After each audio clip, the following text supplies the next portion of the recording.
नमस्कार, maths by D K Sharma YouTube channel पे आप लोगों का स्वागत है। आज हम लोग सेट नंबर 33 करने वाले हैं यार।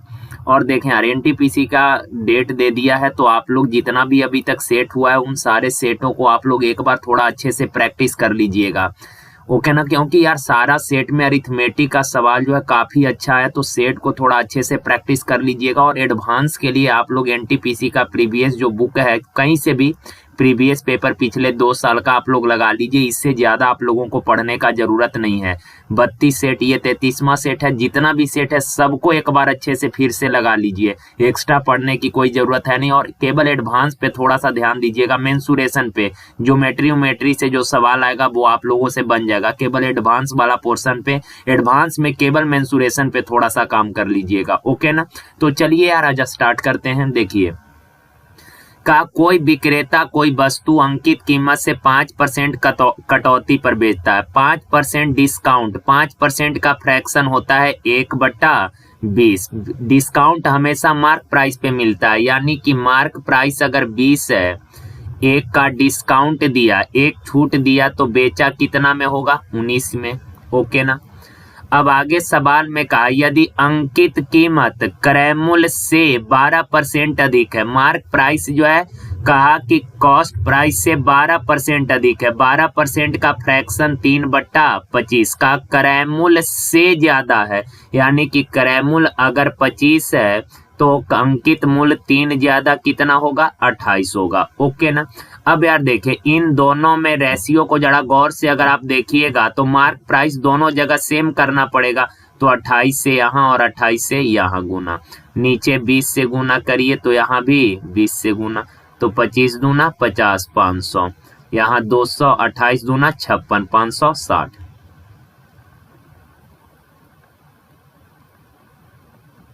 और ये हो जाएगा कितना? मल्टीप्लाई करिएगा, 9 8 72,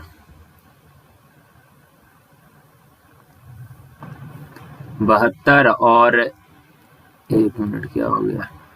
532। यार देखें, विक्रय मूल्य है 532 यूनिट, पर एक्चुअल में विक्रय मूल्य दिया है कितना? 532। तो 532 यूनिट, 532, तो 1 यूनिट बराबर 1। तो कहा क्रय मूल्य यानी 500 यूनिट का वैल्यू कितना? तो 500, ऑप्शन नंबर ए। विक्रय मूल्य कितना है? 532 यूनिट, पर दिया कितना? 532 रुपया। 532 बराबर 532, तो 1 यूनिट बराबर 1, तो 500 यूनिट बराबर 500। देखिए, कहा किसी काम को ए बी सी मिलकर पूरा करता है। ए तथा बी मिलकर कार्य का 60% हिस्सा पूरा कर दिया। ए और बी दोनों मिलकर 60% काम फिनिश करता है। का बी और सी मिलकर 70% काम करता है। कहा आगे यार कि तीनों में सबसे अधिक कार्य कुशल कौन है। सबने मिलकर काम चालू किया, ध्यान रखिएगा। तो यार इन दोनों इक्वेशन को अगर ऐड करिएगा तो A plus B plus C plus B अलग से ऐड कर लेते हैं, बराबर 60 प्लस 70 कितना? 130। ए प्लस बी प्लस सी, तीनों का कंबाइंड एफिशिएंसी आप सबको पता है हमेशा परसेंट में 100% टोटल को रिप्रेजेंट करता है। ए बी सी तीनों मिलकर टोटल कितना काम किया, यानी कि 100%, ओके ना। तो बी बराबर 100 उधर जाके घटेगा कितना? 30%, यानी कि बी ने 30% वर्क किया है। तो यार बी अगर 30% काम किया, ए कितना? बी 30%, 30 उधर जाके घटेगा तो ए बराबर 30। सी कितना काम किया ये निकाल लेते हैं। देखें, बी 30% काम किया, बी 30 उधर जाके घटेगा तो सी बराबर कितना आ जाएगा? 40%। यार तीनों ने मिलकर काम पूरा किया है, यानी तीनों इक्वल टाइम तक काम किया होगा। तीनों इक्वल टाइम तक अगर काम किया है तो का उसमें ए 30% काम किया, बी 30%, ए भी 30% और सी 40%। सी ने ज्यादा काम किया है, इसका मतलब क्या कि सी का एफिशिएंसी ज्यादा होगा। सबने इक्वल टाइम तक काम किया और उस समय में ए ने 30% ही काम किया, बी भी 30%, पर सी ने 40% काम किया। इसका मतलब है कि सी का एफिशिएंसी ज्यादा होगा, तभी तो सी ज्यादा काम कर पाया है, यानी कि सबसे अधिक कार्य कुशल कौन है? तो सी, ऑप्शन नंबर सी। देखिए, का एक विद्यालय में 34 छात्रों का औसत भार 42 केजी है। 34 छात्र का औसत 42 है, तो 34 छात्र का टोटल वेट कितना होगा? औसत गुना संख्या। आगे का यदि अध्यापक का भी भार शामिल कर लिया जाए, तो यार पहले से 34 कैंडिडेट थे, अगर अध्यापक का बेट शामिल करिएगा तो टोटल कितने लोग हो जाएंगे? 35 लोग। 34 विद्यार्थी पहले से था, एक प्रिंसिपल आ गए तो टोटल 35 लोग हो गए। अब का इनका औसत जो है 400 ग्राम बढ़ गया। देखिए यार 400 ग्राम यानी कितना केजी बढ़ गया, तो 1000 से डिवाइड करिएगा, 2 जीरो से 2 जीरो कैंसिल, यानी कि 0.4 एवरेज बढ़ गया। पहले से एवरेज 42 था, 0.4 बढ़कर नया एवरेज हो गया कितना? 42.4, यानी 35 सदस्य का औसत है 42.4, तो 35 सदस्य का टोटल वेट कितना? औसत गुना संख्या, तो ये 35 सदस्य के टोटल वेट में से 34 का टोटल वेट घटा दीजिएगा, तो क्या एक सदस्य का वेट नहीं आ जाएगा? यस आ जाएगा। देखिए आगे का 2 9 ए तथा बी दो अलग अलग जगहों से एक दूसरे के तरफ चलता है। 2 पॉइंट है यार का, इन 2 स्थानों से ए और बी दोनों जो है एक दूसरे की ओर चलना प्रारंभ किया। दोनों एक दूसरे की ओर चलना, ए उधर जा रहा है और बी जो है इधर आ रहा है। अब आगे का दोनों स्थान के बीच का डिस्टेंस है 108 किलोमीटर। ओके का शांत जल में 9 ए तथा 9 बी का चाल क्रमशः 12 किलोमीटर पर आवर तथा 15 किलोमीटर पर आवर है। गौर से सुनिएगा, का शांत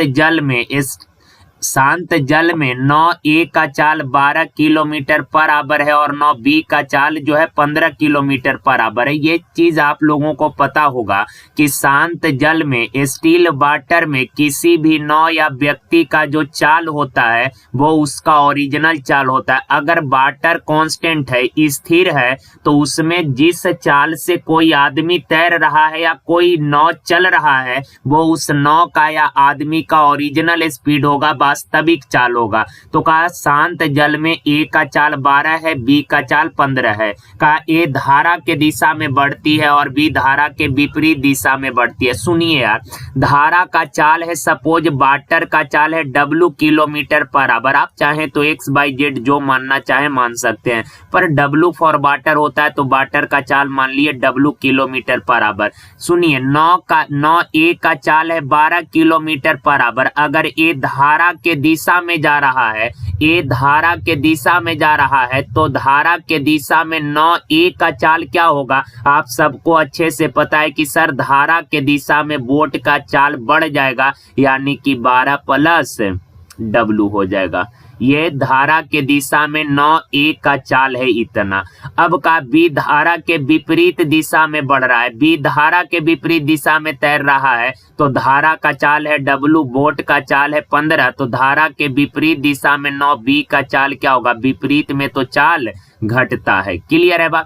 ए धारा के दिशा में जा रहा है यानी ए का चाल होगा 12 प्लस W। बी धारा के अपोजिट डायरेक्शन में तैर रहा है यानी बी का चाल होगा बोट माइनस वाटर यानी 15 माइनस W। क्लियर है? तो 9 ए का चाल पता कर गए, 9 बी का चाल पता कर गए। सवाल कहा कितने देर बाद दोनों मिलेगा, यानी मिलने में लगा समय। अब देखें यार, ये अब बोट एंड स्टीम का सवाल नहीं रहा, ये टाइम एंड डिस्टेंस का सवाल हो गया कि ए और बी दो स्थान के बीच का दूरी है 108 किलोमीटर। ए इधर जा रहा है, बी इधर जा रहा है। कहा दोनों एक दूसरे के अपोजिट डायरेक्शन में चल रहे हैं, कितने समय के बाद मिलेंगे, यानी मिलने में लगा समय बराबर दूरी। दूरी कितना है? 108 बट्टा में चाल। और आप सबको अच्छे से पता है अपोजिट डायरेक्शन है तो अपोजिट डायरेक्शन में चाल जुटेगा, यानी कि 12 plus W plus 15 minus W, minus W plus W cancel, तो 108 बट्टा 12 15 27, 27 से काटिएगा 4 घंटे। 4 घंटे बाद दोनों नाव आपस में मिल जाएंगे। देखिए कहा कि एक वस्तु को 25% के लाभ पर बेचा जाता है। यार वस्तु का क्रय मूल्य अगर 100 है, 50% लाभ कमाए हैं तो बेचे होंगे कितना में? 150 में। क्लियर है? का क्रय मूल्य 2 गुना हो जाता है, 100 है 2 गुना हो गया यानी कि नया क्रय मूल्य हो गया 200। का विक्रय मूल्य आधा होता है, 150 है आधा यानी कितना हो गया विक्रय मूल्य? 75। का कितने का लाभ या हानि होगा? तो अब खरीदे हैं 200 में, बेच रहे हैं 75 में, तो लॉस होगा ना यार। 200 क्रय मूल्य है, 75 विक्रय मूल्य है, तो लॉस होगा कितने का? तो 125 का लॉस होगा। लॉस परसेंट पूछा तो 125 का लॉस कितना पे, 200 पे, परसेंट तो 100 से गुना, 2 जीरो से 2 जीरो कैंसिल, 2 से डिवाइड करिए, 2 छक 12, 2 दूना 4, 2 पचे 10, 62.5%। Option number 62.5% loss, option number A.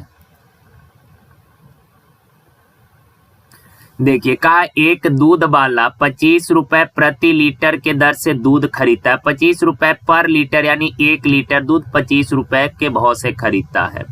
कहा उसमें 1/4 भाग पानी मिलाता है। उसमें यानी किस में 1/4 पानी मिलाता है।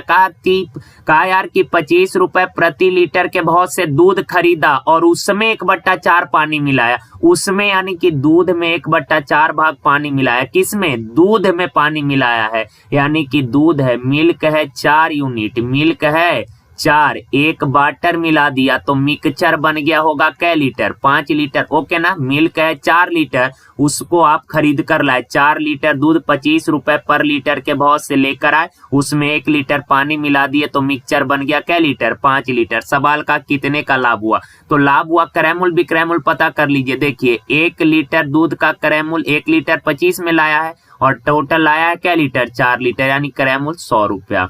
विक्रयमूल्य निकालते हैं। देखें यार कहा कि 26 रुपए प्रति लीटर के दर से बेच रहा है, 1 लीटर 26 में बेच रहा है और मिक्सचर पानी मिला के बना लिया क्या लीटर, 5 लीटर, तो 5 लीटर कितना में बेचेगा, 130 में।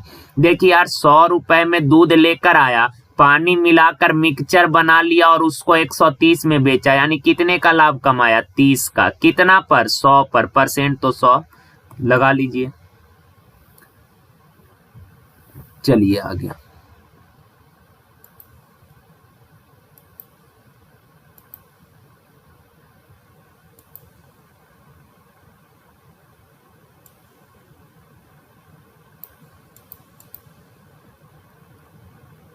देखिए कहा एक व्यापारी के पास 100 केजी चीनी है। ओके, वह एक भाग को 7% लाभ और बाकी को 17% लाभ पर बेचता है। वह पूरे पर 10% लाभ कमाता है। देखें यार पूरे जितना भी उसके पास क्वांटिटी था चीनी का, उसमें से कुछ को तो उसने 7% के लाभ पर बेचा और जो रिमेनिंग बचा है उसको उसने 17% के लाभ पर बेचा। और कहा दोनों को मिलाकर टोटल उसको लाभ हुआ है कितने परसेंट का, 10% का। तो सिंपल एलिगेशन लगा लीजिए, 10 में से 7 गया 3, 17 में से 10 गया 7, यानी कि 7% लाभ पर बेचे गए चीनी का मात्रा 7 यूनिट, 17% लाभ पर बेचे गए चीनी का मात्रा 3 यूनिट। दोनों को मिलाकर टोटल क्वांटिटी हो गया कितना, 10 यूनिट।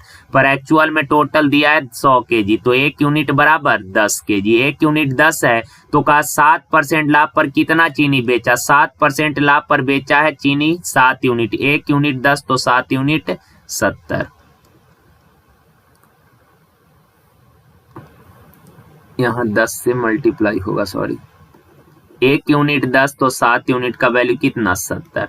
कई बार लोग कुछ कंफ्यूज कर जाता है कि सर जी इसने विक्रयमूल्य बोला, तो मेरे भाई 70 का 7% लाभ पर कितना चीनी, आपने 7% लाभ पर 70 केजी चीनी खरीदा है। आपने 70 केजी चीनी 7% लाभ पर खरीदा, यानी बेचे भी होंगे कितना, 70। जितना खरीदिएगा उतना ही ना बेचिएगा। 7% लाभ पर 70 केजी चीनी खरीदे तो बेचे होंगे 70 केजी ही।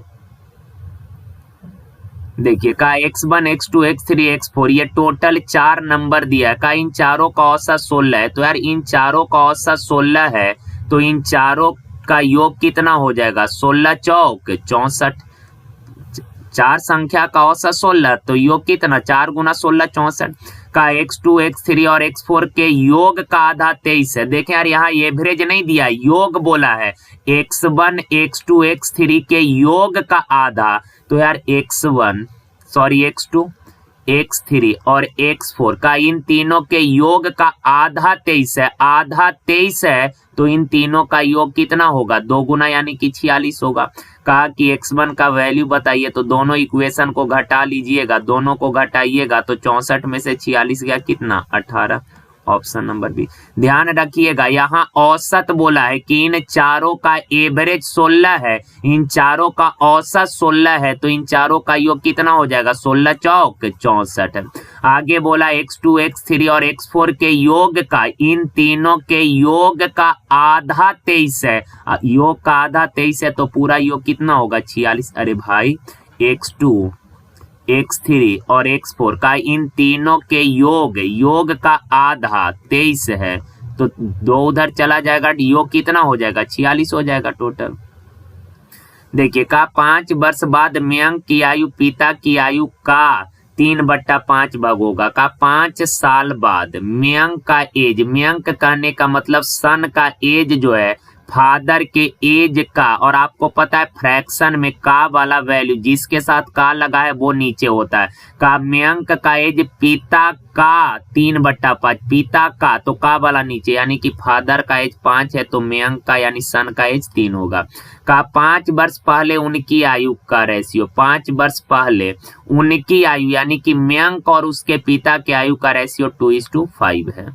अब देखें, आप सबको अच्छे से पता है कि जब भी दो व्यक्ति का एज का रेशियो दिया है तो दोनों जगह का गैप सेम होगा, क्योंकि टाइम बढ़ेगा तो उनके बीच का गैप तो हमेशा सेम ही रहेगा ना यार। मान लीजिए आज आपका एज 10 साल है, आपके भाई का एज 15 साल है, प्रेजेंट में आपका एज 10 साल है और आपके भाई का एज 15 साल, तो आपका भाई जो है आपसे कितना बड़ा है?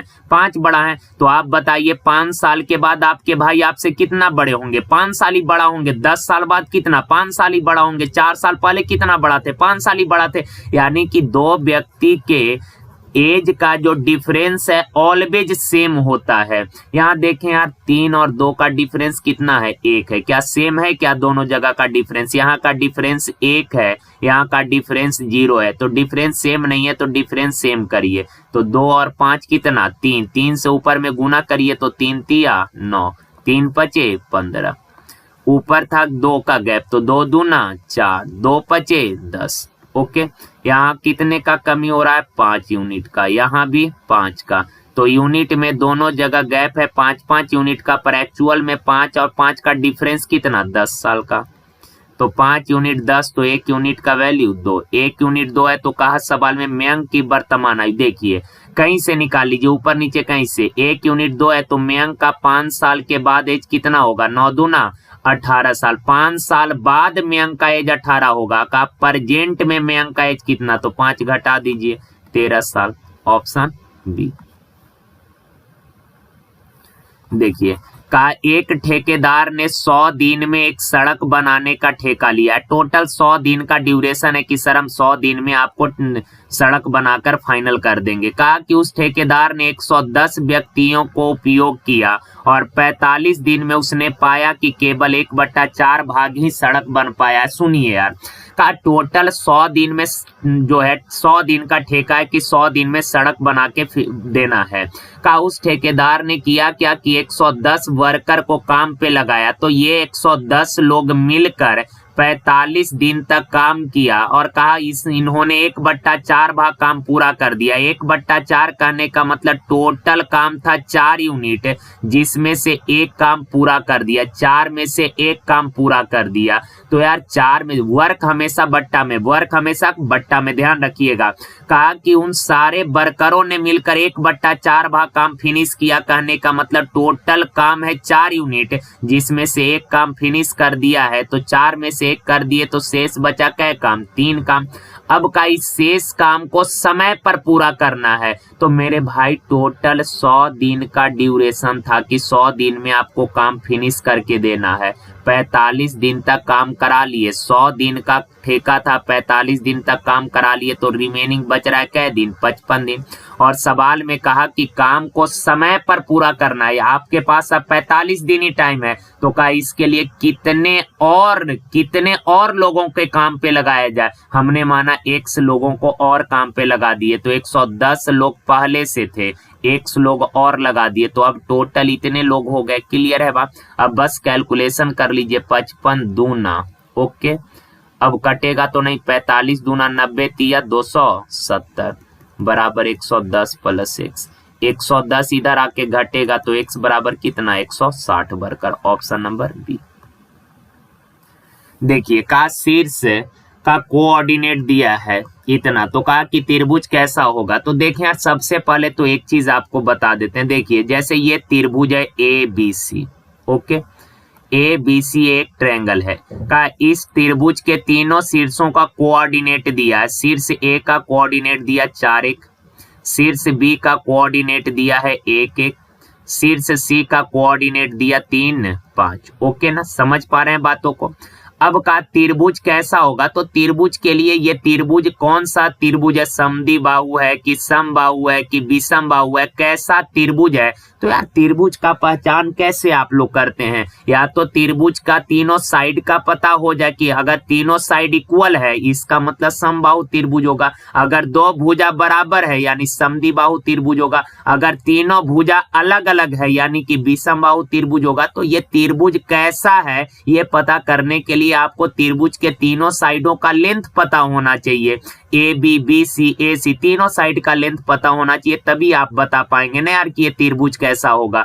तो तीनों साइड का लेंथ निकाल लेते हैं। ओके, सुनिए एक चीज आप लोगों को पता होगा, जैसे मान लीजिए ए और बी ये 2 पॉइंट्स हैं और इन 2 बिंदुओं का कोऑर्डिनेट है x1/1, दूसरा पॉइंट का कोऑर्डिनेट है x2/2। तो मैं बोलूं इन दोनों पॉइंटों के बीच का दूरी क्या होगा, तो डिस्टेंस का फॉर्मूला आप सबको पता है, √x2 - x1 का स्क्वायर प्लस /2 - /1 का स्क्वायर। क्लियर है ना बात। यहाँ पे x1 - x2 भी कर लेंगे तो कोई फर्क नहीं पड़ेगा। क्लियर है, चूंकि पावर में 2 है और आपको पता है ये इवन नंबर है तो माइनस भी अंदर में आएगा, तो माइनस के पावर इवन तो प्लस प्लस है, तब पावर इवन तो भी प्लस ही रहेगा, प्लस में तो कोई सीन है नहीं माइनस। तो एक चीज ध्यान रखिएगा, x2 - x1 बोलिए, x1 - x2 बात एक ही है। ओके ना, तो डिस्टेंस का ये फॉर्मूला होता है जो आप सबको पता होगा। चलिए देखिए, हम A B side A B का लेंथ निकालना चाहते हैं, तो ए बी का लेंथ क्या होगा, तो इसका इस पॉइंट का कोऑर्डिनेट है 4 1 और इस पॉइंट का कोऑर्डिनेट है 1 1। तो इस साइड का लेंथ क्या होगा, तो √x2 - x1, x2 1, x1 4, तो 1 में से 4 गया -3, तो -3 का स्क्वायर करिएगा कितना 9, प्लस /2 - /1 यानी 1 -1 0, 0 का स्क्वायर 0 होगा, तो 9 का वर्गमूल कितना 3। तो साइड ए बी का लेंथ आ गया 3। अब बी सी निकालते हैं। तो आप बताइए, अगर बी सी का लेंथ निकालना है, ये वाला लेंथ निकालना है, तो यार इन 2 पॉइंट्स का कोऑर्डिनेट आपको पता है, दोनों पॉइंट्स का कोऑर्डिनेट पता है, तो इनके बी और सी का डिस्टेंस क्या होगा। तो अभी हमने सीखा दूरी होता है √x2 - x1, x2 यहाँ ये है 3, x1 कितना 1, तो 3 में से 1 गया 2, 2 का स्क्वायर 4, प्लस /2 है 5, 5 में से 1 गया 4, 4 का स्क्वायर 16, 16 4 20, 20 का वर्गमूल 4 5 यानी कि 2√5। तो इस साइड का लेंथ आ गया 2√5। ओके ना, अब चलिए थर्ड साइड का लेंथ निकाल लेते हैं ए सी। देखिए यार, इन 2 पॉइंट्स का कोऑर्डिनेट पता है, इन 2 बिंदुओं को कोऑर्डिनेट पता है। अगर इनके बीच का डिस्टेंस, ये वाला डिस्टेंस निकालना है, AC निकालना है, तो क्या होगा √x2 कितना है 3, x1 4, तो 3 में से 4 गया -1 का स्क्वायर 1, प्लस /2 5, /1 1, तो 5 में से 1 गया 4, 4 का स्क्वायर कितना 16, 16 1 17, तो इस साइड का लेंथ आ गया √17। तो यार क्या इन तीनों साइडों का लेंथ बराबर है क्या, नहीं, इन तीनों साइडों का लेंथ अलग अलग है। अगर त्रिभुज के तीनों भुजाओं का लंबाई अलग अलग है, इसका मतलब ये त्रिभुज कैसा होगा, तो विषम बाहु त्रिभुज होगा। समझ गए होंगे। चलिए आगे देखिए, कहा दी गई आकृति में, यहाँ पे थोड़ा सा सुधार कर लीजिएगा यार, ये 90 डिग्री है, ऐसे सिंबल लगा होगा यानी 90 डिग्री, और यहाँ पे ऐसे सिंबल लगा यानी ये भी 90 डिग्री है, थोड़ा सा सुधार कर लेना सब। कहा कि एंगल BAD ये वाला एंगल है आपका 30 डिग्री। कहा DBC ये वाला एंगल है आपका 60 डिग्री। कहा AB का लेंथ है 18 सेंटीमीटर, ये AB का लेंथ है 18 सेंटीमीटर, तो BC का लंबा ये वाला लेंथ इसका निकालना है। देखें सिंपल है, कुछ है नहीं, आप लोगों को रेशियो तो पता ही होगा, आप लोग सॉल्व कर लीजिए। देखें यार 90 डिग्री के सामने तो ये कर्ण होगा ना, ये कर्ण होगा, क्लियर है बा। तो इस ट्रायंगल में अगर आप देख पा रहे हैं, ट्रायंगल BDA में, ट्रायंगल अगर BDA को अगर आप देख पा रहे हैं तो ये वाला एंगल है 30 डिग्री और ये एंगल है 90। तो 90 के सामने तो कर्ण होता है, 30 के सामने ये लंब होगा और ये आधार होगा। जो एंगल लेंगे उसके सामने लंब, बची भुजा आधार होगा, 90 के सामने कर्ण होगा। तो tan 30 होता है 1/√3। तो ये वाला वैल्यू 1 यूनिट है, ये √3 है। तो ट्रिपलेट पता ही होगा, ये 2 यूनिट होगा और इसका वैल्यू दे रखा है। AB का लेंथ दिया है कितना 18, 2 यूनिट 18 तो 1 यूनिट बराबर 9। तो ये वाला लेंथ आ गया कितना 9, क्लियर है बा। 2 यूनिट 18 तो ये 1 यूनिट था ना मेरे भाई, 2 बराबर 18 तो 1 बराबर कितना 9। तो BD का लंबाई आ गया 9। अब आ जाए इस वाला ट्रायंगल में, BD का लेंथ आ गया 9। अब इस ट्रायंगल को अगर आप गौर से देखेंगे,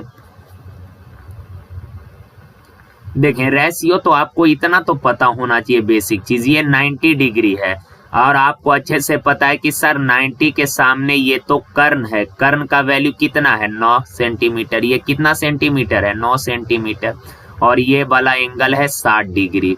तो यार मेरे भाई BDC सुनिएगा गौर से, 60 डिग्री, 90 के सामने ये कर्ण है, जो एंगल लेंगे उसके सामने लंब। तो 60 डिग्री के लिए ये लंब होगा और ये आधार होगा। तो 60 होता है √3/1 यानी कि लंब है √3, ये वाला है 1 और ये वाला है कितना 2। तो यार 2 यूनिट बराबर 9 सेंटीमीटर, तो 1 यूनिट बराबर कितना 4.5 सेंटीमीटर। 1 का वैल्यू 4.5 है। तो BC का लंबाई निकालना है, BC यानी ये वाला साइड ना, 1 यूनिट का वैल्यू निकालना है यानी कि कितना 4.5, क्लियर है बात। चलिए ऑप्शन नंबर B। रेशियो थोड़ा पता होना चाहिए आप लोगों को। देखिए कहा किसमें सभी भुजाओं की लंबाई समान होती है। तो सिंपल है यार, वर्ग के चारों भुजा का लंबाई क्या होता है समान होता है। माध्य, बहुलक तथा माध्य निकालना है, मीडियन, मोड और मीन निकालना है। तो माध्यिका के लिए आप सबको पता है सीरीज जो है बढ़ते क्रम में अरेंज करना पड़ेगा। तो इस सीरीज को अगर बढ़ते क्रम में लिखिएगा तो पहले 1, फिर कितना है 2, फिर 3, 3 के बाद 1 ले लिए, 2 ले लिए, 3 ले लिए, 3 के बाद 5, 5 के बाद 8, 8 2 ठो है ध्यान रखिएगा तो 8, फिर है 9, 2 ठो है 9 तो 9। माध्यिका, माध्यिका कहने का मतलब होता है बीच वाला नंबर, माध्यिका यानी बीच वाला नंबर का एवरेज। तो देखें यार 3 नंबर इधर से छट गया, 3 नंबर इधर से, बीच में बच गया 8। तो पहला माध्यिका क्या होगा 5 + 8, 2 नंबर है तो 2 से डिवाइड करिए, 13/2 यानी कितना, क्या कहीं मिस्टेक है क्या, देख लीजिए यार कै गो नंबर है 3 3 6 3 9 नंबर है यार, यहाँ कितना नंबर है 3 3 6 8 ही नंबर, यानी कहीं लोचा हो गया। 1 ले लिए, 2 ले लिए, सही है, 3 ले लिए, 1 2 3 हो गया, 5 हो गया, 5 हो गया। अब 8 भी ले लिए, 9 3 ठो है यार, सॉरी 9 3 ठो है, 9 3 ठो है। तो माध्यिका यानी कि बीच वाला नंबर, तो 9, तो इधर से 4 नंबर, इधर से 4 नंबर, तो बच गया बीच में कितना, तो माध्यिका हो गया 8, क्लियर है। दूसरा है बहुलक, बहुलक कहने का मतलब नाम से ही क्लियर है, बहु, बहु मतलब बहुत, बहुलक कहने का मतलब सीरीज में जो नंबर बहुत बार आया है वही उसका सीरीज का बहुलक होगा। तो सबसे ज्यादा बार कौन आया है 9 3 बार आया है, यानी कि बहुलक हो जाएगा 9। तीसरा का माध्य निकालिए, माध्य कहने का मतलब होता है जस्ट, माध्य कहने का मतलब हुआ सिंपल एवरेज, माध्य यानी कि एवरेज। तो यार 8 9, तो जिस ऑप्शन में 8 9 है वो मार लीजिए। अब एवरेज निकालिएगा तो इन सबको जोड़ना पड़ेगा, 1 2 3 3 6 5 11 8 19, 19 और 8 है 27, 19 और 8 कितना, 19 और 8 27, ओके, 27 और 9 36, 36 और 9 45, 45 और 9 54, 54 बट्टा में टोटल नंबर है 9, तो 9 6 54 यानी कि 6। तो 8 9 2 ठो निकल गया, तीसरा जरूरत है नहीं चेक करने का। देखिए कहा कि एक त्रिभुज का आधार त्रिभुज के समान क्षेत्रफल वाले समानांतर चतुर्भुज, त्रिभुज के समान एरिया वाला ये समानांतर चतुर्भुज, यानी कि ट्रायंगल और समानांतर चतुर्भुज का एरिया समान है। कहा यार कि त्रिभुज का आधार चतुर्भुज के आधार का 5/6 भाग है। देखें यार, एक ट्रायंगल है और ये समानांतर चतुर्भुज है। का समाना त्रिभुज का जो बेस है ना, वो कहा कि समानांतर चतुर्भुज के बेस का 5/6, और आपको बार बार हम बोल रहे हैं कि का फ्रैक्शन में का वाला वैल्यू हमेशा नीचे। का त्रिभुज का आधार समानांतर चतुर्भुज के आधार का, चतुर्भुज के आधार का, तो का वाला नीचे, यानी चतुर्भुज का आधार अगर 6 यूनिट है तो त्रिभुज का आधार कितना यूनिट हो जाएगा? 5 यूनिट। त्रिभुज का आधार पता, चतुर्भुज का आधार पता। सवाल में कहा त्रिभुज और समानांतर चतुर्भुज के अनुरूप ऊंचाइयों का रेशियो। तो यार देखें, समानांतर चतुर्भुज का हाइट सपोज है h2 और ट्रायंगल का हाइट मान ले, चूंकि इनके हाइट का रेशियो पूछा है तो ट्रायंगल का हाइट h1। तो यार आप सबको पता है, अगर ट्रायंगल का बेस मालूम है, हाइट मालूम है, तो ट्रायंगल का एरिया होगा half base into height. Okay, और समानांतर चतुर्भुज का बेस मालूम, हाइट मालूम, तो समानांतर चतुर्भुज का एरिया होता है बेस इंटू हाइट। क्लियर है ना? आधार गुना ऊंचाई, चतुर्भुज का एरिया, और कहा दोनों का एरिया समान है। अब करिए क्या, h1/h2 बराबर क्रॉस मल्टीप्लाई 2 छक 12/5, 12/5 यानी कि 12:5, ऑप्शन ए।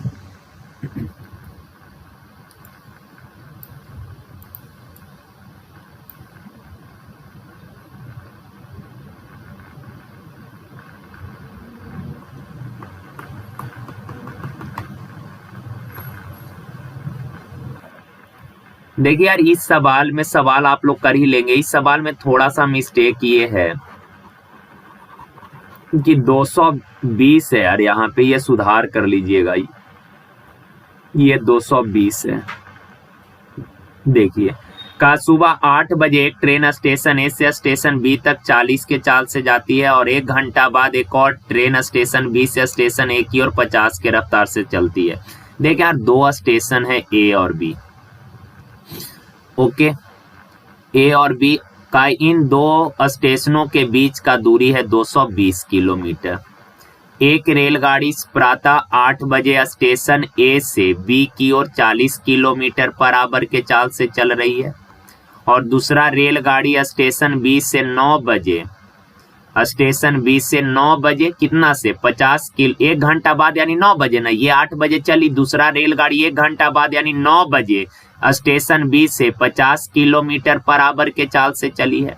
सवाल क्या बोला, का वे किस समय एक दूसरे से मिलेंगी, यानी एक दूसरे को क्रॉस करेंगी। तो यार देखें, एक रेलगाड़ी स्टेशन ए से 8 बजे चली, दूसरी गाड़ी 9 बजे चली, यानी दूसरी गाड़ी को चलने से ये गाड़ी 1 घंटा पहले चल चुकी है, चूंकि दूसरी गाड़ी 1 घंटा बाद यानी 9 बजे चली है और ये 8 बजे चल दी, यानी कि दूसरी गाड़ी को चलने से 1 घंटा पहले पहली गाड़ी चली है।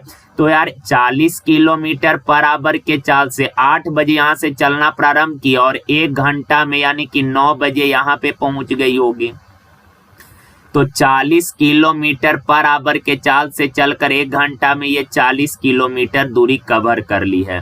टोटल डिस्टेंस 220 है, 40 किलोमीटर कवर कर ली, तो अब शेष दूरी दोनों ट्रेन के बीच में बचा है कितना, घटाइएगा तो 180 किलोमीटर। ओके ना, क्लियर है बात। अब 9 बजे ये गाड़ी यहाँ से चलेगी, 9 बजे ये गाड़ी यहाँ से चलेगी, तो 9 बजे के बाद दोनों को मिलने में लगा समय, तो समय बराबर दूरी, 9 बजे के बाद दोनों के बीच का फासला 180 किलोमीटर बट्टा चाल, अपोजिट डायरेक्शन है तो चाल जुटेगा, 40 + 50 कितना 90, 90 से काटिएगा यानी 2 घंटा में। 9 बजे के बाद दोनों ट्रेनें 2 घंटा में मिल गई, 9 बजे के बाद मिलने में लगा समय 2 घंटा का, कितने बजे मिलेगी, तो 9 बजे के बाद 2 घंटा यानी 9 2 11 बजे, ऑप्शन नंबर बी। देखिए, का 50 छात्रों की एक कक्षा में लड़कों और लड़कियों का अनुपात 2:3 है। यार बॉयज और गर्ल्स का रेशियो दिया है 2:3, यार बॉयज का संख्या 2, गर्ल्स का संख्या 3, तो टोटल बच्चे हो गए कितना 5। 5 यूनिट 50 है तो 1 यूनिट कितना 10। 5 यूनिट 50 तो 1 यूनिट 10, तो बॉयज का संख्या 10 दूना 20 और गर्ल्स का संख्या 30 होगा। का लड़कों का औसत अंक 60 है, 20 लड़के हैं जिनका औसत 60 है, तो 20 लड़के का टोटल कितना 20 गुना 60। लड़कियों का औसत 70, 30 गर्ल्स है, 30 गर्ल्स का औसत 70, तो योग कितना 30 गुना 70। का पूरी कक्षा का औसत, तो ये 20 बॉयज का टोटल एवरेज है और ये 30 गर्ल्स का टोटल, दोनों को मिला दिए तो 20 और 30 50 का टोटल एज इतना, तो औसत एज कितना 50 से डिवाइड कर दीजिए, सॉल्व कर लीजिएगा 1200 और ये 7 2100। 1200 2100 कितना हो गया 3300 क्या यस बट्टा 50, 0 से 0, 5 36 5 36 यानी कि 66। Option number B. देखिए कहा राकेश ने 10,000 की राशि 2 अलग अलग स्कीमों में, एक एनएससी तथा एक पीपीएफ में क्रमशः 14% और 11% के वार्षिक चक्रवृद्धि ब्याज की दर से निवेश की। यदि 2 वर्ष का कुल ब्याज 2726 रुपया है तो एनएससी में निवेश की गई राशि कितनी है। देखिए यार कहा कि टोटल 10,000 रुपए को उसने 2 अलग अलग स्कीमों में जमा किया है, एक है एनएससी और दूसरा पीपीएफ। एक स्कीम जो है ये है एनएससी और दूसरा है पीपीएफ।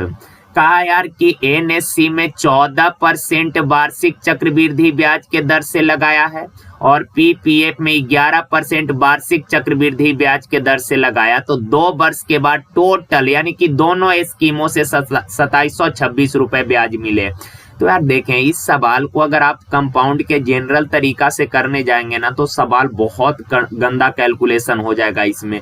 तो आप इसमें एलिगेशन लगा लीजिए कि 14, आप सभी को तो पता ही है कि 2 साल का चक्रवृद्धि ब्याज निकालते कैसे हैं, ए बी फॉर्मूला से a plus B plus A गुना बी बट्टा 100 से निकालते हैं, सबको पता ही है अच्छे से।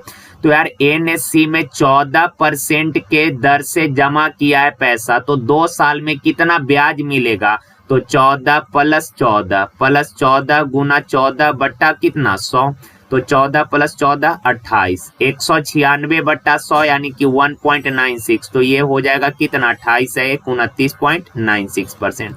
यानी कि एनएससी में 14% के दर से 2 वर्षों के लिए जो पैसा लगाया उस पे ब्याज मिलेगा 29.96%। और का पीपीएफ में 11% के दर से निवेश किया है, तो 11% के दर से 2 साल का चक्रवृद्धि ब्याज होगा कितना, 11% के दर से 2 साल का चक्रवृद्धि ब्याज 11 प्लस 11 गुना 11 बट्टा 100, तो 11 प्लस 11 कितना 11 प्लस 11 22 प्लस 11 गुना 11 121 बट्टा 100 यानी कि 1.21, तो 22 आए कितना हो गया 23.21%।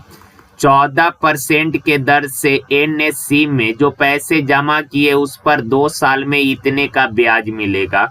पीपीएफ में 11% के दर से जो पैसे जमा किए उस पर 2 साल में इतना % ब्याज मिलेगा। और इन दोनों ब्याजों को मिलाकर टोटल ब्याज 2 साल में मिला है कितना 2726 रुपए, तो 2 साल में 2726 रुपए का ब्याज मिला। टोटल इन्वेस्टमेंट किया है कितना 10,000%, तो 100 से गुना 2 0 से 2 0, 2726 बट्टा 100, 2 0 हटाइएगा तो डेसिमल 2 अंकों से पहले यानी 27.26% ब्याज मिला। अब देखें 29.96 में से 27.26 जाएगा कितना बचेगा 0 7 और यहाँ कितना 2। 27.26 में से 23.21 घटाइएगा कितना बचेगा 5 0, यहाँ 4।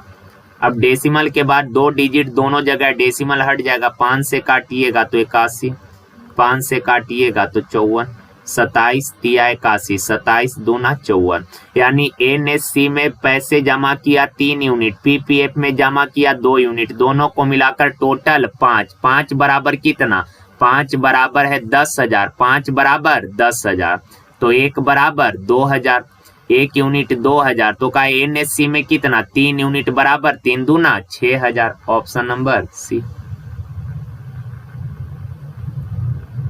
देखिए का पी एक व्यापार में 3500 रुपए निवेश करता है, 5 महीने बाद क्यू कुछ निवेश के साथ उसमें जुड़ जाता है।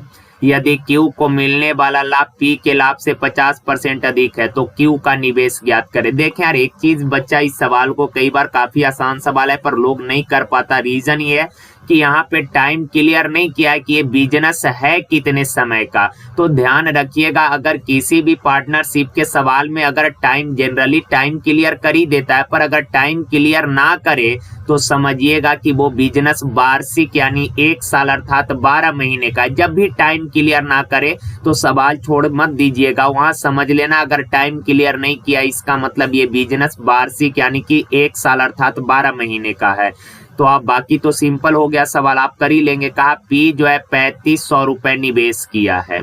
तो यार P ने बिजनेस स्टार्ट किया, P बिजनेस स्टार्ट किया यानी कि शुरू से लेकर अंत तक रहा होगा, अर्थात P का पूरा पूंजी जो है बिजनेस में पूरे समय तक रहा होगा। तो P का लाभ होगा कितना, तो P का पूंजी गुना P का समय, ये P का प्रॉफिट हो गया, बट्टा Q का पूंजी निकालना है। मान लेते हैं Q का पूंजी है 100 रुपए का, Q 5 महीने बाद बिजनेस में शामिल हुआ, टोटल 12 महीने का बिजनेस है, 5 महीने बाद आया, यानी Q का पूरा पूंजी बिजनेस में रहा कै महीने तक, 7 महीने तक। तो Q का पूंजी गुना Q का समय, ये Q का प्रॉफिट हो गया। अब कहा कि Q का लाभ P से 50% अधिक है, यानी P का प्रॉफिट अगर 100 है तो Q का प्रॉफिट 50 ज्यादा कितना, 150 होगा। अब कैलकुलेशन कर लेना है, केवल 2 जीरो से 2 जीरो कैंसिल, 7 पचे 35, 12 पचे 60, 60 गुना 150, 15 छक 90 पर 2 जीरो यानी कि 9000, ऑप्शन नंबर सी। देखिए का 1:4 अम्ल पानी के घोल के 100 मिली वाले एक्स बीकर को, का 100 मिलीलीटर वाला एक्स बीकर है। तो यार एक्स बीकर जो है 100 मिलीलीटर का है, तो इसमें टोटल एक्स बीकर का टोटल कैपेसिटी कितना हो गया, 100 एक्स हो गया। पहला जो बीकर है उसका टोटल कैपेसिटी, टोटल धारिता, टोटल वॉल्यूम कितना हो गया, तो 100 एक्स हो गया। 100 एक्स टोटल वॉल्यूम है, पर इसमें जो अम्ल है और वाटर है इसका रेशियो है 1:4 का दूसरा 200 मिलीलीटर वाले बाई बीकर, तो यार इसमें टोटल दूसरा बीकर का टोटल धारिता कितना हो गया, 200 बाई, और इसमें अम्ल और वाटर के क्वांटिटी का रेशियो दिया है 3:17। ओके ना, का इसको मिलाया गया, इन दोनों बर्तनों को मिलाकर एक नया मिक्सचर बनाया, और नए बनने वाला मिक्सचर में अम्ल और वाटर का रेशियो है कितना, 19:91। तो का X/Y का वैल्यू निकालना है, X/Y निकालना है। ध्यान रखिएगा, बच्चा यहाँ पे मिस्टेक कर देता है। अब देखें यार, किसी एक पे एलिगेशन लगा ले, अम्ल पे, वाटर पे, जिस पे लगाने का दिल है लगा लीजिए। अम्ल पे अगर लगाइएगा तो यहाँ से क्या हो जाएगा, मिटा देते हैं, थीम तो समझ ही लिए सवाल का, अब डायरेक्ट कर लेते हैं सवाल को। पहला में अम्ल है कितना, 1, टोटल 5 में। दूसरा में अम्ल है कितना, 3, टोटल 20 में। और इन दोनों को मिलाकर जो नया मिक्सचर बनाए हैं इसमें अम्ल है कितना, 19, टोटल कितना में, 19 और 91, 110 में। अब यार देखें, सबके डिनोमिनेटर को इक्वल कर लीजिए, नहीं तो सिंपल आप डायरेक्ट भी घटा सकते हैं, नहीं डायरेक्ट अगर घटाना चाहते तो फ्रैक्शन है तो यहाँ पे डिनोमिनेटर को इक्वल कर लीजिए। 5 20, 110 से कटने वाला नंबर 220, 220 से मल्टीप्लाई कर लीजिए हर जगह। 5 चौक 20, 5 चौक 20 यानी 44, 20 से 11 तिया 33, 110 से 2 बार 19 दूना 38, तो 44 में से 38 गया कितना, 6, 38 में से 33 गया कितना, 5। यानी कि पहला जो बर्तन है उसका टोटल क्वांटिटी हमने 5 यूनिट लिया, और दूसरे बर्तन से टोटल कितना क्वांटिटी लिए, 6 यूनिट है। तो यार पहला का क्वांटिटी 5 है, दूसरा का 6, पर पहला का टोटल है कितना, 100 एक्स, और दूसरे बर्तन का टोटल धारिता है कि, कई बार बच्चा जल्दीबाजी में अगर ऑप्शन 5:6 रहता 5:6 लगा के निकल जाता, पर यहाँ दोनों के धारिता का रेशियो नहीं, का एक्स और बाई का रेशियो बताना, एक्स और बाई का रेशियो बताना है। तो पहला का 100 एक्स, दूसरा का वॉल्यूम है 200 एक्स, 2 जीरो से 2 जीरो कैंसिल, 2 तिया 6, यहाँ बाई है ना यार, ये बाई है, तो एक्स बट्टा बाई बराबर 5/3 यानी कि 5:3। इस सवाल को 1-2 बार कर लीजिएगा, अच्छा सवाल है। देखिए, खाली टंकी को भरने के लिए 2 पाइप एक्स और बाई लगे हैं, का x 10 घंटा में खाली टंकी का 2/3 भाग भरता है। x जो है 2/3 भाग भरता है कै घंटा में? 10 घंटा में। तो x पूरा टैंक को कै घंटा में भर देगा? 15 घंटा में। और y जो है ये कहा कि 1/6 भाग 5 घंटा में, तो पूरा टैंक को 6 बचे 30 घंटा में। तो 15 और 30 का एलसीएम 30, 15 दूना 30 एकम का दोनों मिलकर पूरा टैंक, दोनों मिलकर 1 घंटा में कितना? 3। तो 30 कितना घंटा में? 10 घंटा में। 30/3 10। देखिए का एक शंकु के आयतन और वक्र पृष्ठ के एरिया का संख्यात्मक मान बराबर है। शंकु का आयतन होता है 1/3 पाई आर स्क्वायर एच और वक्र पृष्ठ होता है शंकु का पाई आर एल का दोनों आपस में बराबर है। अब करिए क्या? सिंपल, पाई से पाई कैंसिल। ओके, इधर एक आर से एक आर कैंसिल हो जाएगा, यहाँ बच गया RH/3 और यहाँ एल। और आप सबको पता है शंकु का तिर्यक ऊंचाई एल जो होता है, जैसे यही ना होता है यार, स्लैंट हाइट तिरछी ऊंचाई एल, ये आर रेडियस है और ये एच है। तो मेरे भाई क्या ये राइट एंगल ट्रायंगल नहीं है? ये एल है, ये एच है और ये आर है।